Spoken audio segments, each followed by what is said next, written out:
तो इस वीडियो में हम बात करेंगे कि जो पाकिस्तान जो है अटैक किया है तुर्किश ड्रोन से इंडिया पे, अब कौन सा ड्रोन यूज हुआ है और क्या क्या इसका सिग्निफिकेंस है, सबके बारे में बात करेंगे। तो पाकिस्तान अटैक किया है with Turkish drone on India, तुर्की पाक नेक्सस एंड इंडिया जिलो पॉलिटिकल रिप्लाई। अब attack on India Turkish drone Pakistan hands. अब थर्सडे फ्राइडे नाइट को अटैक हुआ। कितने ड्रोन से? तो 300 प्लस ड्रोन्स थे जो कि 36 इंडियन लोकेशन को टारगेट किए, मिलिट्री और सिविलियन इंफ्रास्ट्रक्चर दोनों को पर ये टारगेट किए। इंडियन डिफेंस सिस्टम ने टाइमली रिस्पांस दिया है और मेजर डैमेज को क्या किया है, प्रिवेंट किया है। फॉरेंसिक रिपोर्ट में क्या निकल गया कि ड्रोन द तुर्किश मेड है और सोंगार यूएवी आर्म टैक्टिकल और मिलिट्री ग्रेड। तुर्की के C-130 और navy ship recent Karachi visit से सस्पिशियन और स्ट्रॉन्ग हो गया है।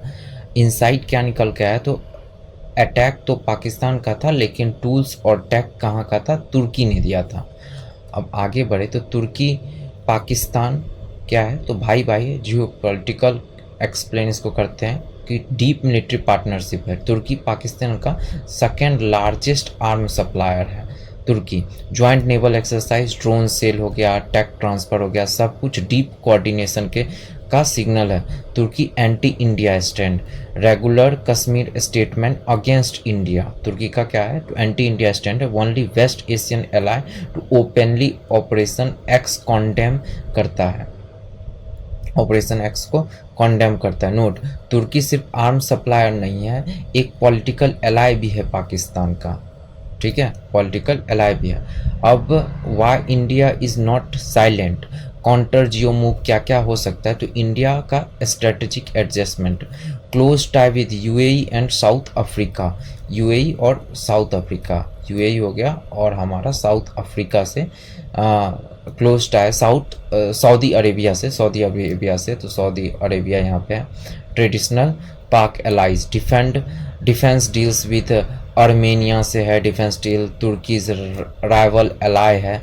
India's no आर्मेनियाज top arm supplier. Stronger relation करें हम किससे? तो ग्रीस से और साइप्रस से, डायरेक्ट अपोजिशन टू तुर्की स्टैंड, ठीक है। तो तुर्की के अपोजिट ये सब है, ग्रीस है, साइप्रस है, उससे अपन डायरेक्ट रिलेशन कंट्री को बनाना चाहिए। IMEC corridor, India led economic corridor bypass तुर्की और उनके एशिया यूरोप ब्रिज के क्लेम को चैलेंज करता है। स्मार्ट डिप्लोमेसी, इंडिया हर अलायंस शिफ्ट का जवाब विद बेटर अलायंस दे रहा है। मतलब यानी क्या है? तो अगर पाकिस्तान का अलाय अभी तुर्की है तो तुर्की का जो अपोजिशन में है उससे इंडिया कनेक्शन बना रहा है, जिससे उसको क्या कर रहे हैं? तो बेटर अलायंस से हम लोग उनको जवाब दे रहे हैं। Strong drone,